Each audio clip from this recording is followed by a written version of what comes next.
Welcome to Inner Star Compass Healing Podcast, where I bring to you notes of hope for your healing. This platform was created to bring agents of change together to collaboratively talk about the different modalities and options for optimal health. Integrative health is more than a prescription.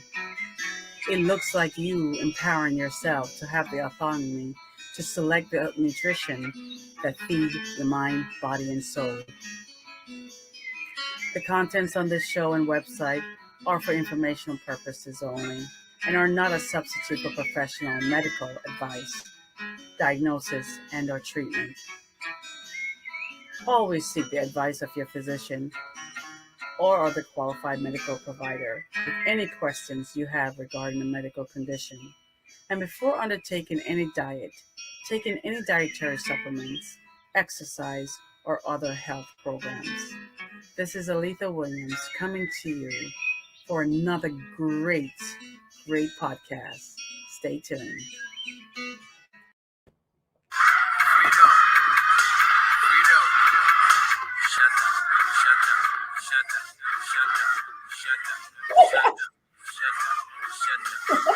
Hey.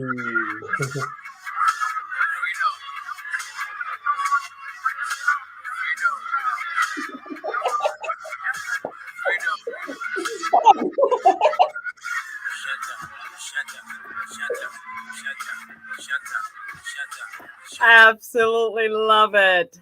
Hello, everyone. This is Aletha. I know you guys have not seen me for a week. I am resting and I am recovering very well from my hip replacement. But these two people are phenomenal, and I could not end the year with the subject that they're going to talk about. And so, without further ado, I want them to introduce themselves because they will do much better than I will right now. I promise you I'm not on medication, but they will do a lot better introducing themselves. Without further ado, please welcome Simone and Lora. Simon and Lora. Hello. Hello. Thank you. Hi, Simon. How are you? We are awesome. We're Very good. well, yes. So happy to be here. So excited to be here, yes. I completely watched every single video that you guys posted. And I think, Lora, you need to do more videos because Simon is taking over. We don't want that, do we? Like that. I'm only kidding. I think what I have witnessed through all the videos is the fact that you guys are just such good partners together, and you come in at the end and you summarize everything that he says so beautifully that I'm like, oh, where's my notebook? Let me get something to take. And it's just so beautiful that you guys are hearing each other so well and complimenting each other so well. So I'm just going to say a little bit that Simon and Lora are spiritual healers and teachers, expert in emotional healing, and founders of the Unconditional Love Healing process. And that's what we're going to talk about today. Lora was abducted and abused as a 3-year-old, which was profoundly spiritual as a traumatic journey for her. This journey led her to a powerful healing and awakening in adulthood, moving through a spiritual crisis as a trauma re-emerged and a powerful connection to spirit and to the energy of unconditional love. After experiencing deep emotional pain, Simon didn't know how to process. So he developed chronic health problems and felt lost and as if he was struggling through life until he experienced a powerful spiritual awakening in his early 20s. This led him on a path of deep healing and exploring the depths of emotion, relationships, and the spiritual masculine and feminine and unconditional love. Both their healing paths led to a deep connection with unconditional love and learning to release the emotional pain, which at the core of their issues and challenges empowered them to find true peace, love, and freedom within. Now, these folks, that's two phenomenal agents of change, support each other to heal through their own unconditional love healing sessions. And now they teach it to everyone. And it is so simple that it's not even funny, guys. And so I could not end the year with a better subject, but to one, talk about spiritual awakening, trauma, and healing, love, peace, and wellness. So, without further ado, oh my gosh, Laura, Yeah. my spiritual awakening was not so much as yours, but I just want to hear a little bit from you first, how your dark night of your soul activated, because that's what it does. It activates your spiritual gifts that were already there in your cell, in your DNA, and it activated you to this unconditional love, which is so hard for some people to find. How did, can you tell us a little bit about that journey? Yeah, sure. So let me feel what's true to speak. Yeah, that was such a big experience to have. And to be honest, at the time, I, had all of these things coming up. So it was in my Saturn return, for those playing at home who know what that is, in my late 20s. And I had not been spiritual to that point, consciously. And suddenly here I was having this huge experience. And I didn't really know how to kind of understand what I was going through. I didn't really know how to understand it in conceptually, or kind of put a framework around it, which I think maybe is something that is common with spiritual awakenings. Like at first, at least, it's sort of like, it's a bit like, well, you don't have a framework necessarily. Right. There's different ways you can experience spiritual awakening. But for me, that was true. Yeah. And to be honest, the unconditional love that was that allowed me to the role the unconditional love played was it allowed for all of those things to come up, even though I didn't understand what I was experiencing. So my spiritual crisis looked like a healing crisis. So I was kind of having these big emotional experiences and projections and hallucinations, and like it was quite a chaotic experience. And if I had gone to a different paradigm to heal that, then I could have gone down a different path, which is just as valid. But the unconditional love, honestly, where it came from, that allowed me to move through that, it came from my, and I hope I'm not jumping between topics here, but it actually came from my abduction experience. And I didn't even know in my head that that's what I was doing in the spiritual crisis. It was just there because when I had that abduction experience, and I won't go into lots of detail now if that's not the question, but it's like there was just so much challenge as a 3-year-old. And confusion and in some ways a similar experience to my spiritual age. Just so much confusion about what was happening to me when that happened. Because I'd grown up quite in a happy kind of family until that point. This was such a different experience. And it became a near-death experience because of what happened to my body during that. Being sexually assaulted in that experience. And the love that I felt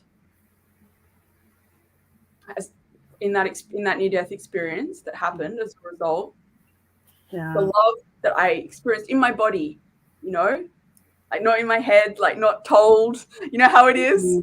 Like I was in my body. I knew, I saw, and I won't go into all this detail because it was a big experience, but I knew that from then unconditional love was in me. I am unconditional love. We are unconditional love. It wasn't something I knew in my head. So if you fast forward to my spiritual awakening, and in between, I'd kind of repressed all of these things that I'd experienced, both the challenge of the trauma and all of the spiritual awareness and the unconditional love. I'd repressed that in between, it's become too much. But I got to the spiritual awakening and it all came back up together.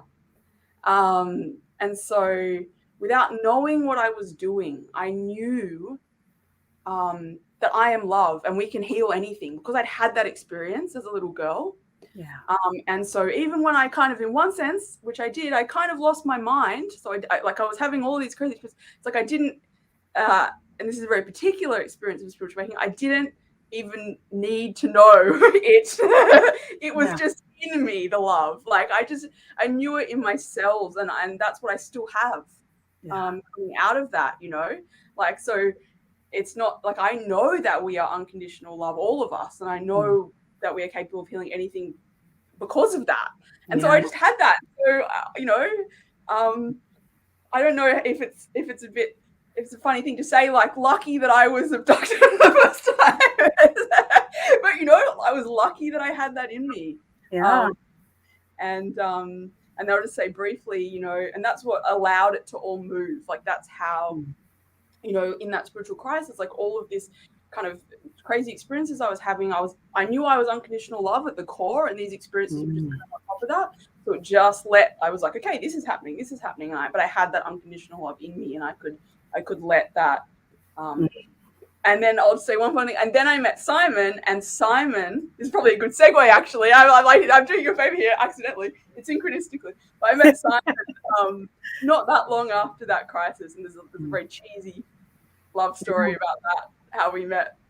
And he had already started to develop unconditional love healing, and he had a lot of the structure and understanding that I just lived but didn't.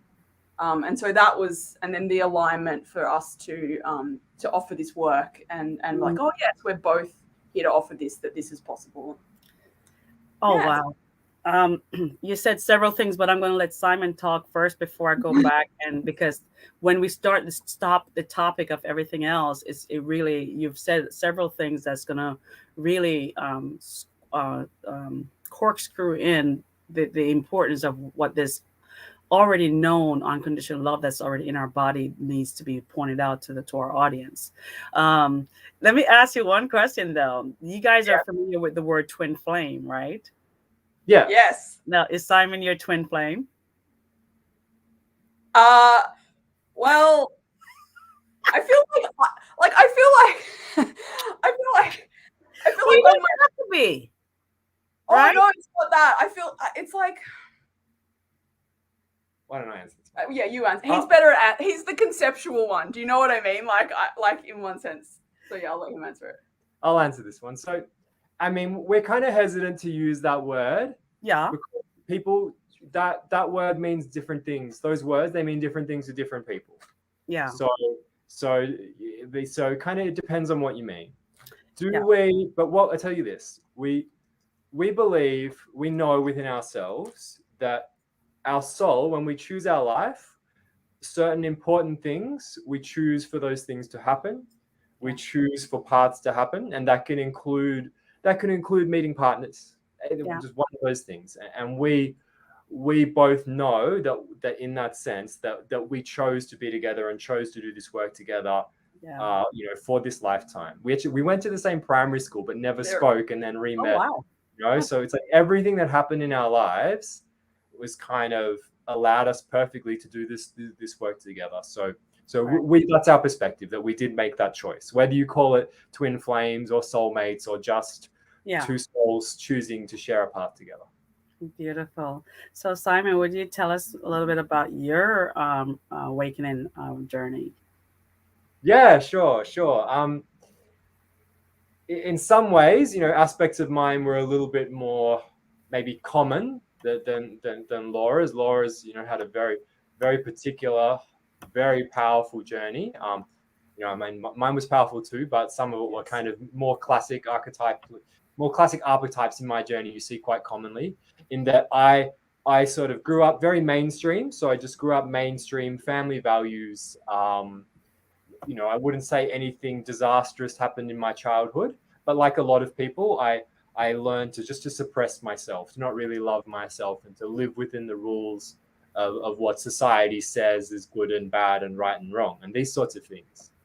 And then, I didn't learn how to deal with emotional pain, when I had it, Mm. and how to, I didn't really have a spiritual upbringing. It was more atheist, so I didn't know how to listen to my body and my spirit. I was just kind of doing what my mind learned, from school. This is how you live life.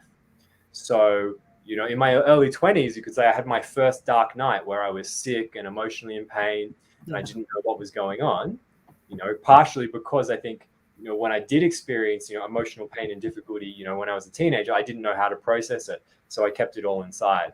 Mm. And so that kind of first sort of dark night where all of a sudden life seemed hard, and I was like, well, why is everything so painful? After a little while, after a few years, eventually it cracked open, and I got introduced really to this other way of seeing the world, of understanding that there's a spiritual component to us and to life, and Mm. our thoughts and beliefs really dictates what we experience. And Mm. it was really, the first phase of it was very quick, because really when it was time, I just read all these books, and I just remembered inside myself all these deep truths. And in the modern spiritual world, there's all this stuff out there, whether so many traditions, there's from from all around the world. And initial ones that I were interested in included Native American, Buddhism, some Mm. of more New Age things, um, the Egyptian stuff, but there's many common themes, that we have a soul, and our life is more than just about the physical things. Right. And especially in the sort of more modern world, this idea of the power of our mind and our consciousness. And so as Right. I was reading all these things, I literally just, somewhere inside me, I remembered it was all true. And I Mm. also had a very powerful sort of psychic awakening and opening, and then an introduction to the power of healing and the power of our mind. And Mm. so just within the space of a couple of years, I went from, I was studying, economics to work in a bank or something.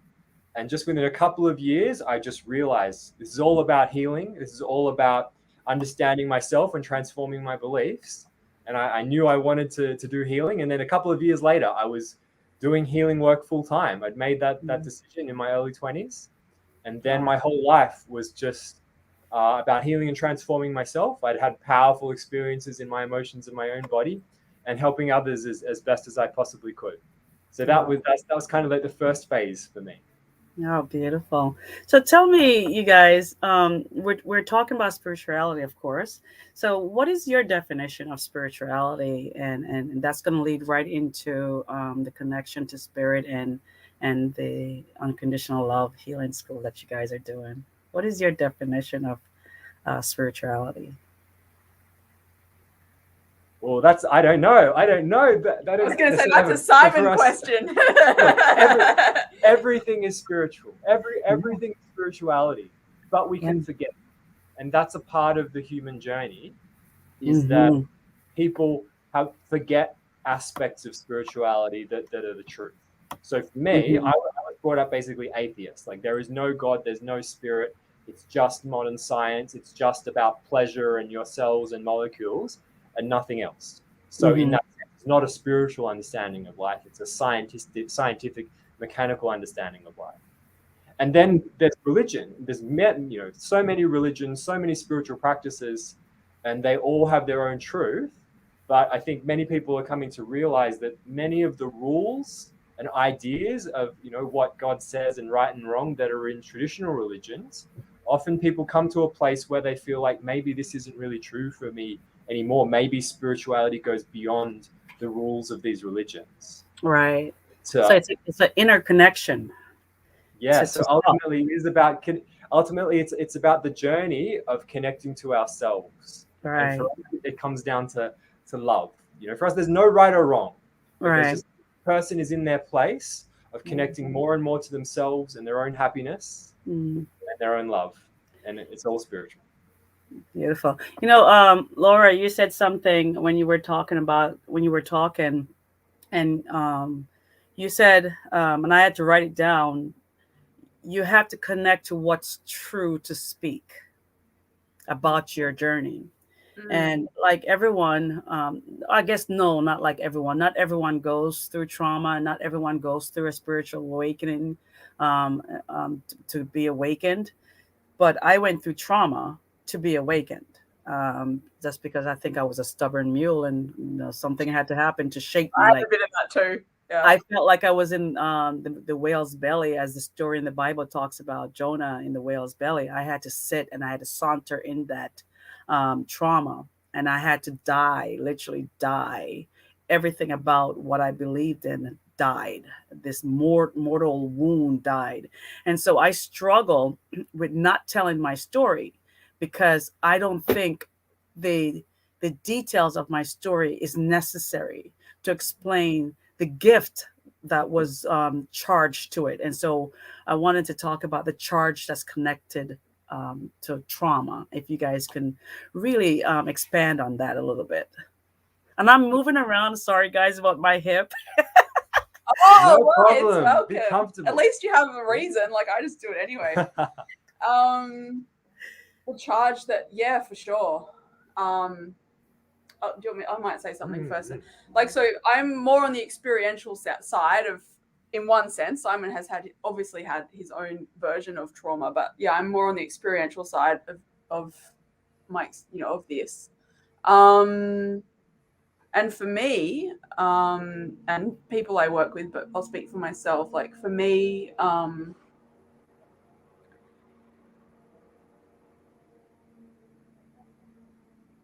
yeah, it's really about allowing myself to, like, so for example, when I was in my crisis, that was in one sense a re-traumatizing experience because there was so much charge in the trauma and it just sort of came up and I just kind of re-experienced it, and so in one sense it was healing, and in one sense it wasn't the most loving way to have healed some of that stuff, right?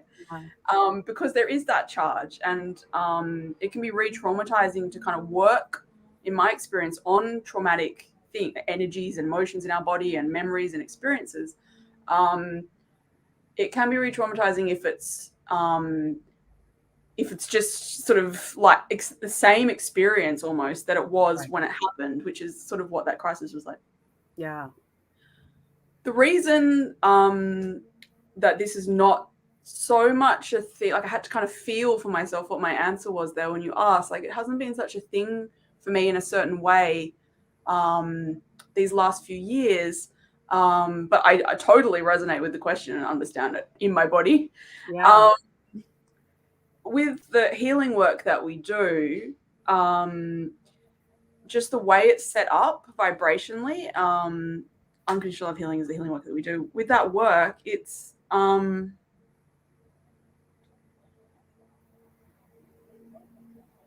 allowed me to kind of go into my body. I don't know if I'm going to explain this super well because Simon's the explainer in our relationship. No, I'm challenging you. It's welcome. I'll speak as from my own experience as best I can. Yes, please. The experience of just knowing in the approach that we use that what I'm going to be welcoming is my emotions, and that's, I mean, Simon will probably expand on this more later, but we work with the emotions in a big way, and that's something I didn't have in my crisis. I didn't do. I wasn't kind of like, how am I feeling? How is this feeling? How am I feeling about this experience? I just had the experience, and like there was a lot of emotion in it, but I wasn't kind of conscious of what it was. It was just this, experience, which I think is can be part of a trauma experience in some ways. It's just everything's happening at once. So especially with sort of complex trauma or big experiences, it's like with the work that we do, it's okay, it's in my body, and how am I feeling? So when Simon first did the Unconditional Love Healing process on me, I'm not saying it has to be this process, right? This is what we found to be the most powerful, whatever it is for you, but it took me into my body and how I was feeling, and it started to kind of familiarize me with emotions, with my own emotions, and with how I was feeling about things. Like, and there's more to the process that we teach, but just that in itself, knowing it was safe to be feeling overwhelmed, knowing it was safe to be feeling terrified, knowing that that didn't mean that the thing was happening or going to happen again. You know, knowing it was safe to sit with those emotions in my body. It helped me in an embodied way to unpack, to be empowered. This is me here, you know, to get really clear consciously on what I was doing. Because in my crisis, it was just kind of like, you know, but to get really clear consciously, I'm going to sit down for an hour and do a session, and I'm going to work on this, and I am choosing to do this, and I'm going to welcome these emotions into my body. You know, okay, like, and as you do more and more of welcoming your emotions into your body, it gets less and less scary. And now I just find it kind of exciting because I know I'm going to shift something. But you know, so yeah, but you know, it's like, okay, I'm going to welcome these emotions, and I'm in control of this. And the way the process works is, you know, whatever emotion comes up is the emotion that my unconscious is ready to bring up. Like, that's just how it works. So it's like, okay, this is the next thing. And at any point I can say, stop. And in whatever way, especially working with trauma, I can kind of use that dial, the brake and accelerator. It's like, okay, I can let some of this out and feel it and realize it's okay to heal it and feel it and be with it. And then I can kind of like start to go, you know what, the most loving thing for me now is to like remind myself that I'm not in that situation again. So like, you know, I kind of build that. So I'm going to stop now with this, and then like kind of build that muscle. Like, and then realizing that you can heal trauma, from that place of like not re-traumatizing yourself in your body, empowered, you know, like it's a new situation. You're just choosing to work with what's in your body. You're not going to that situation. I think you have a good segue into explaining, having Simon explain this unconditional healing process that you guys are talking about. But there's a point, not even a question, a point that came out of your response, when the container of safety is set, the mind and the body then feel safe to let go a little bit, and now we're going to challenge the body and the mind to sit with this emotion in the safe container. And so that's where the empowerment is. You can sit with it and pull out of it anytime you want to. And that was just beautifully said. So there's something I want to tell you at the end, because I am a spirit intuit. So when you closed your eyes, I closed my eyes and I saw everything that you were seeing. And it was just beautiful experience. That's a personal thing to talk about at the end. But Simon, come on now, let us know about this process. Come on. With pleasure. With pleasure. So yeah, okay, we've talked about trauma and spiritual awakening. And I talked about the first part of my spiritual awakening. But this healing work, which we realized, you know, as we came together, we realized, you know, this is a big part of what we're here to bring to the world. This came through. Hold on a second. Someone just sent us a message. They said, this is such a timely topic for me personally, by Julie. So thank you, Julie, for saying that. Beautiful. Glad to be appearing in a timely way. Yeah. Awesome. Thanks for the message. So as I was saying, this work came after, like, a few years after my sort of initial spiritual awakening, after you could say more of my trauma and pain resurfaced, and I realized my soul was asking me to call on a deeper level. I'd spent years doing all sorts of different healing, but I knew there was something deeper. And the first part that I really came to understand is so important with deep healing is this idea of unconditional love itself. Because people people talk about, we've got the power to change anything with our thoughts and beliefs, and yes, and in a sense, yes. However, it was my experience that when it really comes down to deep stuff, let me put it this way. what we can't love, often that's the block to healing.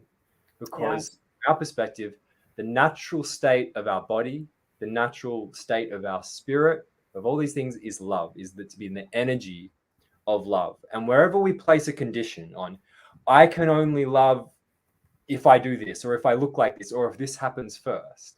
These Mm, beliefs, our own beliefs that place conditions on our own love, that's what creates stress in our mind, in our body, and in our emotions. So, mm, in a sense, like the process of healing, at the deepest spiritual level, is is more than just, let's just say, praying for the unconditional love of spirit, which at times can heal us.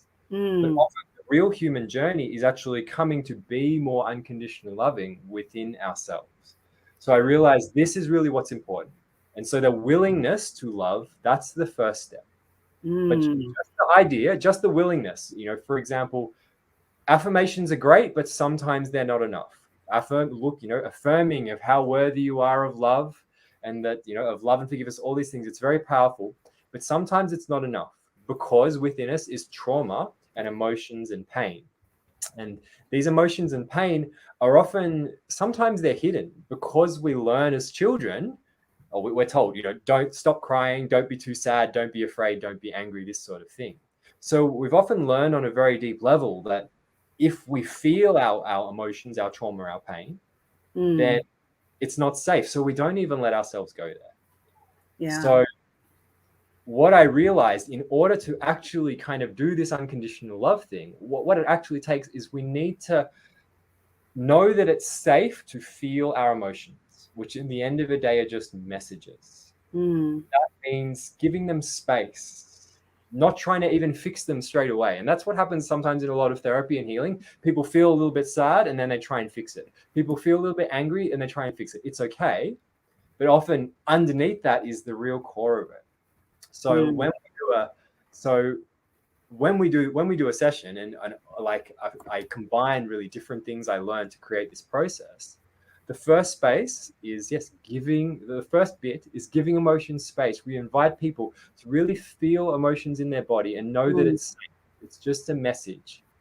And then the more we do that, then we kind of basically we uncover the hidden beliefs, the hidden parts of ourselves that are sort of placing blocks on love, that are still angry at ourselves, still feeling we're not enough, or still mm. feeling disconnected, or feeling like we have to change in order to be loved. And so when we Right. create this space, then we can shift and we can change these things. So Nice. when we work with people, and what we train people to do, is the first step is just to be with someone with no judgment at all. Because when someone feels like you're judging them, like you need to be better, or even you need to heal, you need to fix this, a part of us doesn't feel safe. So the subconscious doesn't feel totally safe. So the first step is just being with someone with no judgment, Mm. just the intention of no judgment. I Then got to it's say something about that. important. I'm 50, and it took me 48 years to even feel that I am in the space of where people don't judge me. I came from Jamaica to the United States, and so it was just this completely different culture. And to feel safe was unheard of to me until I became awoken. And so the vitality that came with this feeling of unconditional love, and that I'm safe to be with myself, was my turning point to my healing. So you're so on point with that statement. Beautiful, Yeah. beautiful. And as it's simple, the application of it is a little nuanced, but really it's simple. First step is just be in a space with no judgment. Then Yeah. allow yourself to feel the layers that come up, and this can, take time, but allow yourself to feel rather than hide from the layers. And then learn from those layers. So and It's that's like it. an onion, huh? Yeah, exactly, Yes. exactly. And this is a part of what we love to teach. For us, every feeling, every emotion comes from some sort of belief. Like anger comes from judgment, essentially. The judgment something is wrong. Sadness comes from the belief of disconnection. Fear comes from a belief of disempowerment in some sort of way. Mm. Worthiness and shame and guilt. And so all these things have reasons to be there, and they're all essentially beliefs within us that we can change. But if we don't feel them, if we don't let ourselves feel them, then we never know. So sometimes for example, people can be afraid of being angry because they've learned anger is bad but if we don't let ourselves acknowledge how angry we are, then it can be hard to let it go. So sometimes it's fun to be in a session and we invite people, really feel how angry you are. If you want to smash stuff, feel that you want to smash stuff. Right. And then really feel why. Because when you can really feel, this is how angry I am and why, then if people are willing, then they can let it go. Mm. But if they never feel, often it just stays hidden. So in sessions, we just move through these layers and things shift very quickly. So it sounds simple, it is simple, but really putting all these things together, it just changed both of our lives in such a powerful way. And it's just what we love to do. We love to invite people to know that whatever's going on, they can be loved. Whatever they're feeling, it's safe. Everything is an opportunity to come into more love and healing, whether it's physical, whether it's emotional, whether it's relational. Everything's an opportunity. Oh boy, you opened up a can of worms right there. And I'm looking for that question that I just typed in. You're in for it. You're in for it now. It has to do with relationship.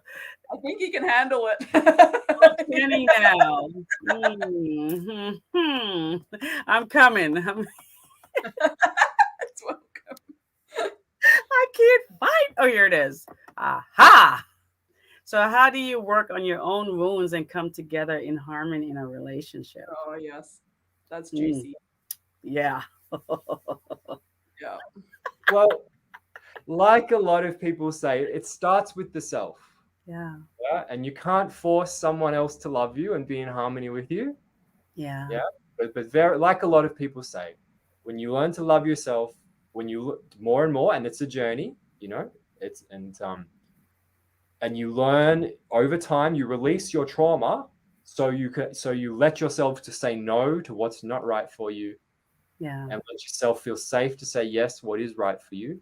Yeah. Then over time, and depending on people's journey, sometimes it can be a longer process. Sometimes it's a shorter process for a particular relationship. But then over time, you get yourself into a space where you allow yourself to experience more harmony, whether it's in intimate relationship, whether it's with family, whether it's with friends. So, because we had to clear out a lot of stuff within ourselves in order to be ready to receive the amount of love that we now give to each other. Yeah. So it's not just magic. Oh, I just imagine and then poof. I mean, sometimes someone's just there. It is true, but everyone's got their own journey to be ready more and more for whatever sort of relationship they want. And for us, there's no judgment of whether it's not that it should be a shorter or a longer journey. There's no right. It's not even better to be in a relationship than not in a relationship. Yeah. However, every moment is an opportunity to come into more love with ourselves. And as we do that, over time, naturally we'll invite in relationships which match us. I like to say that it's like your emotion code. Your emotion is like a cup of water. If it's full, you can't put much in it. But if you have to release some and let stuff that doesn't serve you just spill out to leave space for something else to come back in. That's how I like to look at it now these days is, sometimes I have to let go of things that no longer serves who I am becoming. Totally. And having also knowing that even after you're in a relationship, particularly if you're on a path of spiritual growth, often there's more work to do. Yeah. Because for the relationship to grow, even after we got together, we did even more healing, and we still do, so we can come together and come closer. Because that's the nature of growing into our fullest selves. So sometimes people get into a relationship and it starts off great, and then something comes up and they panic. Oh no, now there's a problem. Yeah. But if you just see it as an opportunity for both people to get to know themselves more deeply, then often you can grow through it.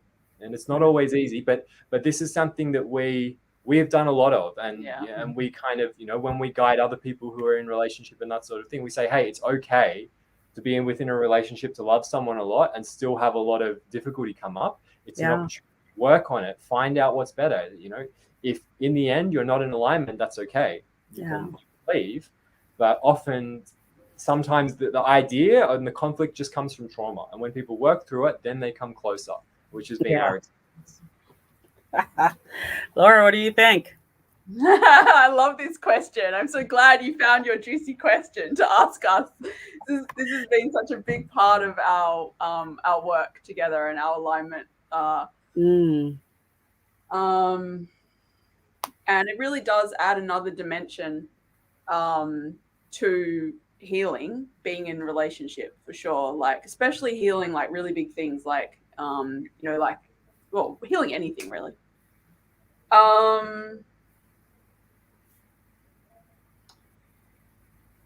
Just feeling what's true. I feel like, the unconditional love that I found for myself in my crisis, the knowing that I was lovable, and really that level of unconditional love in that spiritual crisis, that was just ready to be shown to me and like integrated into my being, which you don't have to go through what I went through to have that, right? Like, everyone has a different journey. But I kind of came to a place from that crisis where I just realized on some level, whatever happens, I am lovable. Like, whatever happens. And I needed to come to that place for myself to then be able to come into relationship with Simon and, heal through our stuff together, because obviously we trigger each other's core things, like less so now in a major way, but certainly in those first few years, like, and it's not a sign, because there can be beliefs, and I'm sure I had some, it's not a sign, like Simon said, it's not a sign of like, oh no, I'm failing to, create this kind of like easy relationship. It was just a sign of like, okay, this is what we're here. Our love is so strong for each other as souls that, it's that we're showing each other where our pain is, so that we can heal it. And that unconditional love that I had for myself, coming into that relationship, like, I am not perfectly healed. Like, I'm perfect as I am, but like, I wasn't perfectly healed then, I'm not perfectly healed now, right? Like, so it's not like, oh, you have to get to some place and then you're just like, oh, where's the other person who's also like, like, but I knew I was lovable to a certain extent. This is for me. This isn't necessarily true for everyone, but this level of relationship that I experience now, it came from that. And so, to answer the question more specifically, and to wrap up, it's like, that's what allowed, obviously we have our healing technique, which we share, which does help a lot, practically speaking, because we just do that on each other when something comes up, or we can call one of our practitioners. But, and in terms of the energy and the embodiment, having found the unconditional love in myself for whatever showed up, and then I was able to see that whatever came up as a reflection was also unconditional, was also lovable, whatever it was. It might not be something I prefer, and if it isn't, then you can set a boundary and say, no, this isn't right for me. Yeah. But yeah, it allows it has allowed us to move through things, because whatever comes up in those sessions is welcome to come up, whatever emotion, and whatever. And so that really lets it just move. And because we know at heart what we are, we're love. So yeah, that's the thing, alchemically speaking, if you want to use that word, that's the thing. Yeah. You guys mentioned something about the emotions and just allowing it to come up, right? And in the space of safety, so you were mentioned sometimes if it's really anger, allow it to be angry, but in the space of safety for both the practitioner and for the person, how far do you allow that anger or that the physical reaction of the emotion to go? Thank you. Thank you. Yeah, Great good question. question. And look, what we've found is that the most important thing for healing is generally is not so much that someone acts an emotion out, but is simply that they give themselves permission to feel the intensity. So someone Mm, might feel like they want to blow up the world or burn down someone's house, but they don't have to do that to release it. And often they don't even have to like hit a pillow or something. It's more right. about just giving themselves permission to feel that that's the level of intensity. That's what the anger wants to do. And in Mm, a sense, that's loving our own anger. That's loving our pain. It's going, it's valid that I feel this intense emotion because it's mm, always valid. And now that I validate that, how can I let it go? So generally we find like that's what's important in a session. So it's not really an issue. People don't find themselves wanting to do anything dramatic. At the most they might just want to bang their fist on the cushion or good. that's enough. I mean, every so often in someone's healing process, obviously you can go to workshops where you smash stuff and yell and scream and whatever, and at certain times that might be helpful, and we don't discourage that. Yeah. We've found for our Could own be fun. journeys like that, like I don't actually need to do that at all these days for my healing process. Earlier on, I'd say, like earlier on in my healing process, I would say I probably had a good scream maybe about once every 6 months as part of a certain phase of my journey, but it wasn't really, I would say it was even really necessary then. So that's our experience. Nevertheless, for some people, physically acting things out helps them access the emotion, and we wouldn't discourage that. Obviously doing it in a safe and appropriate way, but we found it's Mm. not usually necessary. So Spirit just asked me to ask you guys this question. Um, there's so many of us out in the world right now that we all need some parts of us to be healed. Is there a way that you can show or demonstrate, maybe using me as a guinea pig, a 1 minute version of how to guide us into that space where we can allow ourselves to hold space for our emotion?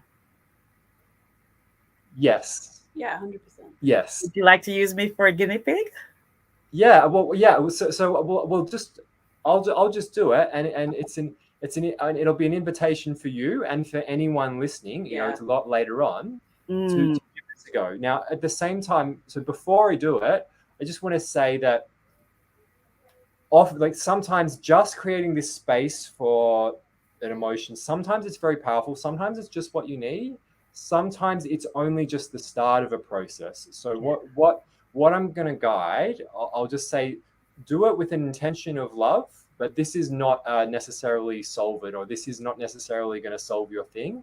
However, this can be a powerful first step, and so we invite you to do this with a level of self care and a level of understanding. So Already taking my earrings off. I can pull my hair back. I'm ready. Pull my sleeves up. So, okay, wonderful. So this is just going to be a really brief exercise on loving your emotions and loving the parts of you that are emotional. And overall, developing this is a powerful thing to do. And it's kind of one powerful part, one part of our healing process. Mm. So if you want to go along with this, wherever you are, I just invite you to relax and probably to close your eyes. It's not 100% necessary, but it can be helpful just to tune in. And in this moment, just to acknowledge that you are safe, presuming you're just sitting or in a physically safe area. And it's okay just to relax and feel your body for a moment.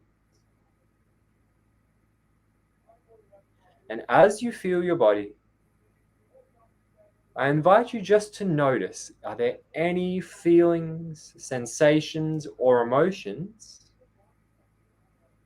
that you're aware of? Now, this doesn't have to be dramatic. It could just be a really subtle buzzing or tension sort of a feeling, or a flutter. Maybe you're feeling strong emotion maybe you notice you've got some strong fear or anxiety or grief or anger or frustration. Whatever it is you're feeling, and if it is maybe just a little bit uncomfortable to feel it, I invite you just to be open to the possibility that it's actually safe to feel it. Because whatever you're feeling doesn't make you bad or wrong or unlovable. Whatever you're feeling is a part of your experience in this moment. It's really a part of you that can use some love and acceptance. That is okay as it is. And that is something that you can learn from now and in time. Because even the most uncomfortable emotions and feelings have a message for you. A message of truth, a message of clarity, a message of some way that you may need love or may be able to take a new perspective on things.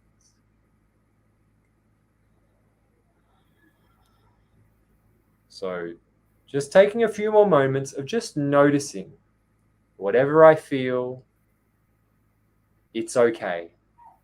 You're okay with that feeling. You don't have to get rid of it. You can learn from it. You can offer more love to this part of you in perfect time.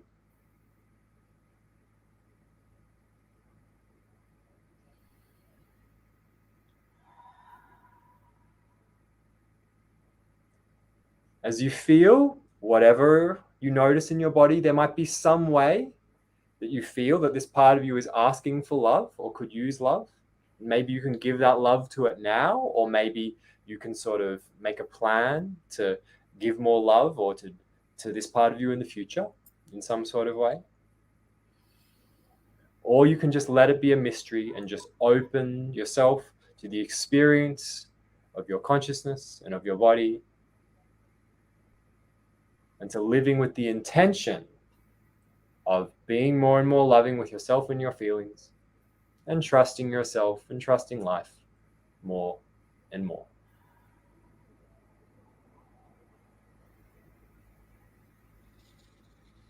Opening to the possibility that you are worthy of love just as you are. You are beautiful just as you are. You can be loved and are loved unconditionally. Just taking a couple of deep breaths to allow this process to complete for now.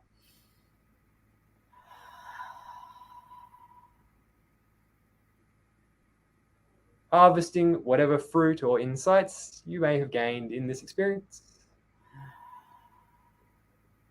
And when you're ready, in your own timing, you can feel your body where you are. And gently, in your time, open your eyes and come back to awareness of the space you are in. Wow, that was beautiful. Now my hair's all jacked up now, you Let's guys. go. I like it. I went back to my, may I share? Please, yes. Please. I went back to all the way to kindergarten, way back when, in Jamaica we learned the British way school system. So you can get spanked if you don't listen. You can get spanked if you didn't wear your right uniform. You can get spanked if you look the wrong way and you're not seated right. And so I went back to that period when I guess I was being chastised, and I had this intense look on my face, like this. And oftentimes when I'm really concentrating, I have that look, which for some people is intimidating, and I've associated that with people does not liking me whenever they see that look, because I've been told, oh, you have such an intense look. But then the other opposite of that, I have this beautiful smile. But while I was going through this, I was telling myself, you're safe. You're safe. And I was allowing myself to experience that memory and to feel it. Now, I have to be very upfront with you guys. I have done 3 sessions with one of Simon's practitioners, and so I'm able to sit with the emotion and explain this in clear expression as I'm doing right now because of that. And I want to thank you, Simon, for um, sending her to my way, because that was it's Bernadette, beautiful. beautiful, beautiful woman. Yes, she is. Now, Simon and Laura, is there anything else you want to tell us about the process and about your school? How can someone join it? Where can they find you? And just anything else about the process, as well as contacting you about this. Beautiful. Well, Thank you. a few things. So, up to this point, we have taught all our trainings in person here in Australia. But we are definitely developing our online training. So soon enough, probably next year, we'll offer our first ever training where we teach the actual process to people all around the world. So we're very excited, and we're definitely doing that. So Yes. that's one thing. Another thing is we're creating. This is kind of be version 2, but so we're creating what's going to be, I guess you could say, an online school or an online community, Right. which is more than just the process. It's really just about being a spiritual human, aligning with unconditional love, creating what you want. So we're creating a school and community on this, which will be out there early next year as well. I think we're going to call it Unconditional Love Tribe. So we've got things in the works that are very exciting that people are going to be able to do all around the world. So very excited. So we're going for people around the world. In the meantime, if people are interested in one-on-one sessions with us or any of our practitioners, we can do, the session you can do obviously via Skype or Zoom, that sort of thing. It can be done anywhere in the world. Feel free to contact us at our website. You can just Google Unconditional Love Healing, or go to unconditional-love-healing.com. Unconditional Love Healing on Facebook. So pretty easy to find us. Just put that in, and you can contact us, ask us any questions, and yeah, that's I think that's the main things. Like this, unconditional-love-healing. That is our website. So feel free, just if you've got any questions for us, you can go to our website. You can send us a message, and we'll be happy to answer. Yes. Well, we're going to end with several easy questions for both of you guys. This is so beautiful. You guys don't know this, but you're coming on in January for the couples series, by the way. Okay, very excited. Manifestation. It's welcome. How does resiliency show up for both of you? Yeah. Yeah. It just does. There's no hiding. Honestly, it's like for many of us, when life is challenging and life is hard, often we can't hide from it. We have to find a way through. And we know that many people at this time, in this awakening process, life is challenging. Yeah. And it's whatever way you can get support, we encourage people. So part of what we love to do is we love to connect people with community. So through our healing work, we like to teach people so then they can help each other. So when we teach people, we have a community of people that do healings on each other. Then you can get as much healing as you want for free. So we like to create communities of support. We have a physical center here in Sydney where people meet. So community is important. Obviously, spiritual knowledge and techniques are important. And, when life is challenging, you just have to do what you need to do. Yeah. But I think community has really helped us so much. Yeah. That's so true. Yes. That's so true. Yeah. Community's been huge for me, 100%. And also, something I want to say is knowing what we're capable of, and this is what's gotten me through, knowing what's coming, the positive because I had that experience as a child, near-death experience, and I kind of saw what was going to happen in my lifetime, and so I had that transmission in my body. So like when it's been really, really hard, I've had in me the knowing of the love that we are and that's coming on earth, like, and the community and the love of others that were going to be there with me, and I'd be able to connect to that. So that's really helped me as well. That's so important. You mentioned two things: self-love, that unconditional love, and social support. I'm doing my PhD, and every article that I come across seems to be hidden on the fact that social support is so vital to our wellness. And there's the study shows people in isolation and the people that are with social support, how much their blood pressure is lower, how much happier they are, how much more positive they are. And to have positive energy equals higher vibration, in my opinion. Positive emotions and thoughts equals higher vibrations, equals a better immune system, right? And so I just absolutely love the two things that you guys just pointed out about self-love, that unconditional positive regard, and the social support. So, what do you do for self-care? I dance sometimes. Depends what part of me I'm caring for. But like if I just need some freedom to be, like and it's not about so much about like doing the healing, like sometimes dancing for me is like I can just like I love dancing, so that's one. I'm gonna like you a lot. Yeah, when you were I thought that too when you mentioned dancing. Dancing is one form, and then to be completely transparent and honest, like which I tend to do, like I let myself sometimes just kind of watch Netflix or whatever it is, as an act of self-care, because I'm doing so much healing, which is beautiful and I love it and I wouldn't want to do less, but and, so much kind of showing up and kind of kind of like really growing,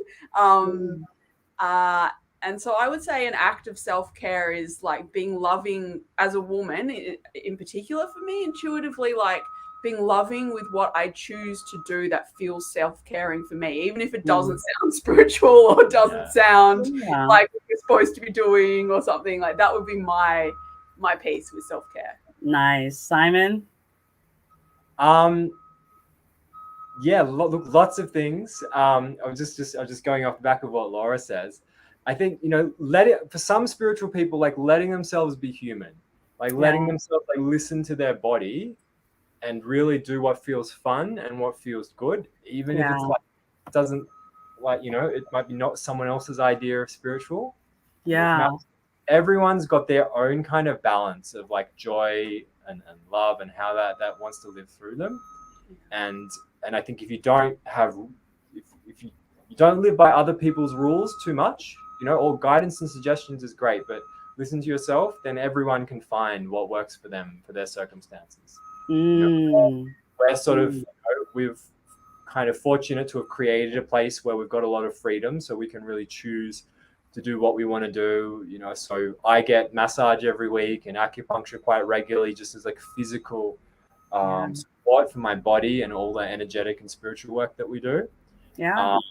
But yeah, we just encourage everyone just to do what feels good for their body and what feels you good. You just brought up another research. Touch therapy is vital to your wellness as well. So even if you're by yourself, just putting the lotion on or putting the water, just having the water hit your body and just diving into that meditative state and feeling that water tapping on your body, but touch in your body and getting that massage and is so good for the body as well. So I think I need to get some massage this year. Yeah, I love a good massage.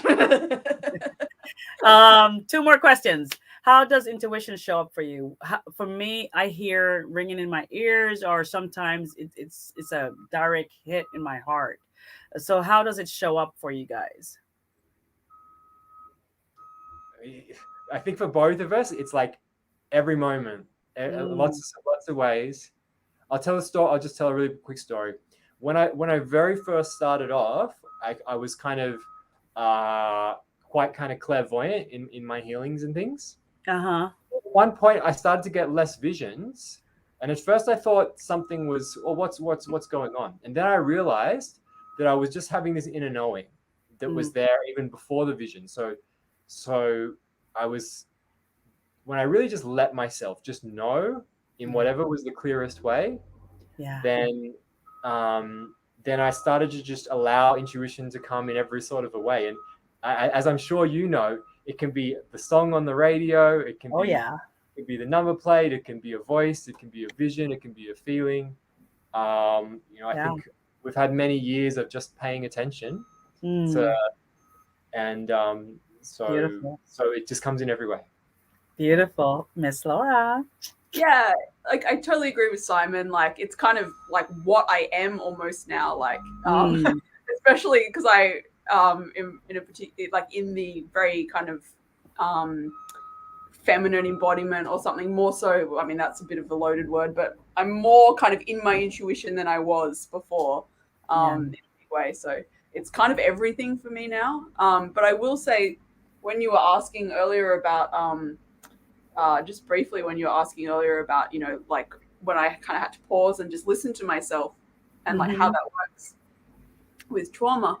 Like when I first went into my crisis, like I wasn't able to hear myself. And actually the intention that I set going into that crisis and that I had the crisis was I want to be able to hear my own voice. And so, that really is for me, has become more and more available for me, the more healing I've done. Beautiful, beautiful. And the final question, guys. I'm using the wrong button.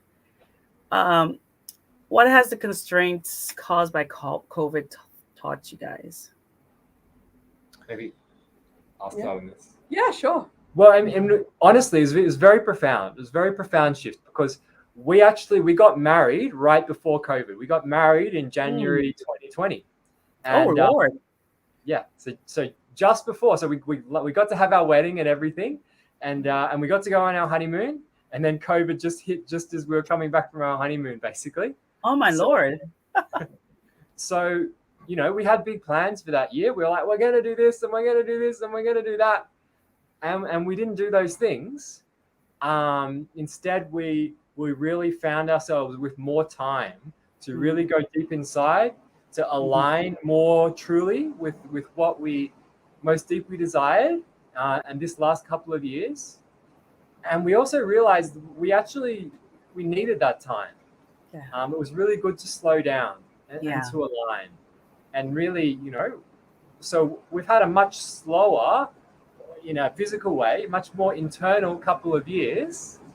And so it's taught us many things: greater trust in life, trust in the flow of life, and being on the inside.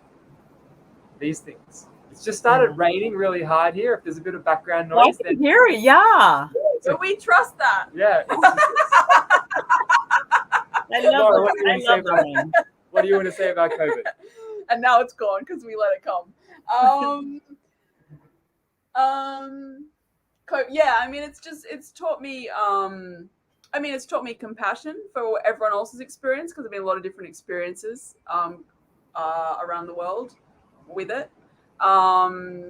Deepen my embodied compassion, and it's also in my own life, which has taught me that we can use anything as a positive. Like Simon said, we had a bit of an adjustment when it first came, and then it was a gift. Not COVID itself, but the thing that we were able to kind of get out of that experience was something that we needed, that we didn't know we needed. And so it's just another example of that. Wow. Well, beautiful. Guys, we are at the end of our interview. I can keep talking to you all day, but we will save the audience from that. So just to recap, we talked about your unconditional love school. We talked about your experiences and how learning to hold space for your experience and understanding that each experience is allowing you to discover more about yourself. And did I capture anything else? Did I forget anything else? Amazing. Wow. Well, thank you guys so much. I am so honored, and I really seriously do want to have you guys back. So we're gonna end this with a dance. The same Okay, song. cool. Wonderful. Why Come not? on, you two. You ready? Yeah. Can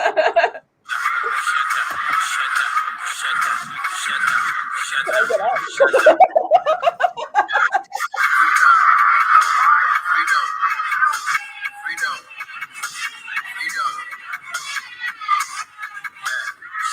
Hey.